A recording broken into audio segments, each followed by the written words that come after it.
Budget ഇല്ല എന്നും പറഞ്ഞ് നിങ്ങൾ മാർക്കറ്റിംഗ് സ്റ്റോപ്പ് ചെയ്തിട്ടുണ്ടോ? സത്യം പറയട്ടെ, സ്മാൾ ബിസിനസ് ഫെയിൽ ആകുന്നത് പൈസ ഇല്ല എന്നത് കൊണ്ടല്ല, മാർക്കറ്റിംഗിനെ പറ്റി ക്ലാരിറ്റി ഇല്ല എന്നത് കൊണ്ടാണ്. ഇന്നത്തെ ഈ വീഡിയോയിൽ പൈസ സ്പെൻഡ് ചെയ്യാതെ ബിസിനസ് ഗ്രോ ചെയ്യാൻ പറ്റുന്ന 5 പവർഫുൾ സ്ട്രാറ്റജിയെ കുറിച്ചാണ് പറയുന്നത്. ഒന്നാമത്തെ കാര്യം, നിങ്ങളുടെ കസ്റ്റമർ ആരെന്ന് ക്ലിയർ ആയി മനസ്സിലാക്കിയിരിക്കണം. അവരുടെ ഏജ് എന്താ, അവരെവിടെയാണ് താമസിക്കുന്നത്, അവരുടെ മെയിൻ പ്രോബ്ലം എന്താ എന്നൊക്കെ മനസ്സിലാക്കിയിരിക്കണം. ഒരു പരസ്യം കൊടുക്കുമ്പോൾ എല്ലാവരെയും റീച്ച് ചെയ്യുന്നതിന് പകരം കുറച്ച് കസ്റ്റമറിന് മാത്രം റീച്ച് ചെയ്യുന്നത് ഒരു പവർഫുൾ ആണ്.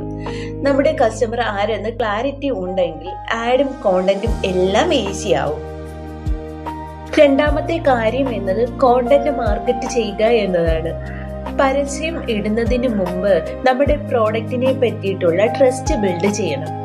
ഒരു കസ്റ്റമർ നമ്മുടെ പ്രോഡക്റ്റ് പർച്ചേസ് ചെയ്താൽ അവര് വഴി വേറെ കസ്റ്റമർ നമ്മുടെ പ്രോഡക്റ്റ് പർച്ചേസ് ചെയ്യാൻ വേണ്ടിയിട്ടുള്ള ട്രസ്റ്റ് ബിൽഡ് ചെയ്യണം. അതുകൊണ്ട് തന്നെ നിങ്ങളുടെ പ്രോഡക്റ്റിനെ കുറിച്ച് കോണ്ടന്റ് വീഡിയോസ് ക്രിയേറ്റ് ചെയ്യണം. ഉദാഹരണം പറഞ്ഞാൽ, ഒരു പ്രോഡക്റ്റ് യൂസ് ചെയ്യുന്നത് എങ്ങനെയെന്നും ബിഫോർ ആഫ്റ്റർ വീഡിയോസ്, അതുപോലെ തന്നെ കസ്റ്റമർ ഡൗട്ട് ക്ലിയർ ചെയ്യുന്ന വീഡിയോസ്, ഇതെല്ലാം ക്രിയേറ്റ് ചെയ്യണം. കോണ്ടന്റ് ആണ് നമുക്ക് ലോങ് ടൈമിൽ ബ്രാൻഡ് ബിൽഡ് ചെയ്യുന്നത്. നമ്മുടെ പ്രോഡക്റ്റിനെ പറ്റി ഒരു ആഡ് കൊടുത്താൽ അത് നമുക്ക് ടെമ്പററി റിസൾട്ട് ആണ് തരുന്നത്. എന്നാൽ നമ്മുടെ പ്രോഡക്റ്റിനെ കുറിച്ചിട്ടുള്ള ഒരു കോണ്ടന്റ് വീഡിയോ ക്രിയേറ്റ് ചെയ്ത് അത് പോസ്റ്റ് ചെയ്താൽ അത് നമുക്ക് പെർമനന്റ് റിസൾട്ട് ആണ് തരുന്നത്. മൂന്നാമത്തെ കാര്യം എന്നത് വാട്സപ്പ് ഫോളോ അപ്പ് ആണ്. വാട്സപ്പ് ഉണ്ടെങ്കിൽ സെയിൽസ് ഉണ്ടാകും എന്ന് ചിന്തിക്കേണ്ട. ഫോളോ അപ്പ് ചെയ്യുന്നവർക്ക് മാത്രമാണ് സെയിൽസ് ഉണ്ടാകുന്നത്. വാട്സപ്പിൽ മെയിനായി ചെയ്യേണ്ടത് ഡെയിലി സ്റ്റാറ്റസ് ഇടണം. അതുപോലെ തന്നെ ഒരു മെസ്സേജ് വന്നാൽ പോലും ഉടൻ റിപ്ലൈ കൊടുക്കണം. ഒരു കസ്റ്റമർ ആയാൽ പോലും റിലേഷൻഷിപ്പ് ബിൽഡ് ചെയ്യണം. 80% സെയിൽസ് വരുന്നതും ഫോളോ അപ്പിലൂടെയാണ്. നാലാമത്തെ സ്ട്രാറ്റജി എന്നത് ഗൂഗിളിന്റെ പവർ യൂസ് ചെയ്യുക എന്നതാണ്. ഗൂഗിൾ ബിസിനസ് പ്രൊഫൈൽ എല്ലാവർക്കും ഫ്രീ ആയി ചെയ്യാൻ പറ്റുന്നതാണ്. ലൊക്കേഷൻ സെർച്ച് ചെയ്യുമ്പോൾ തന്നെ നിങ്ങളുടെ ബിസിനസ് കാണിക്കാൻ പറ്റും.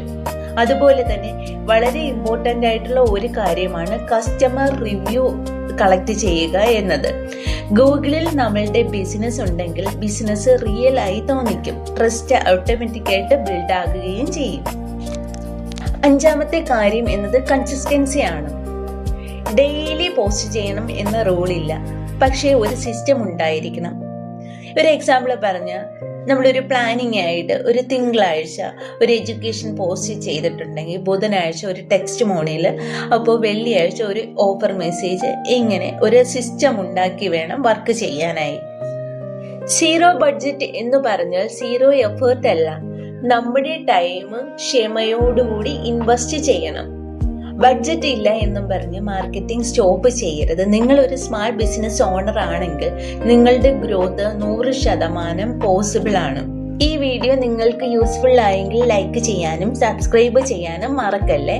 നെക്സ്റ്റ് വീഡിയോയിൽ പരസ്യം ചെയ്യുന്നു പക്ഷേ സെയിൽസ് വരുന്നില്ല, എന്തുകൊണ്ട് എന്നതിനെ കുറിച്ചാണ്.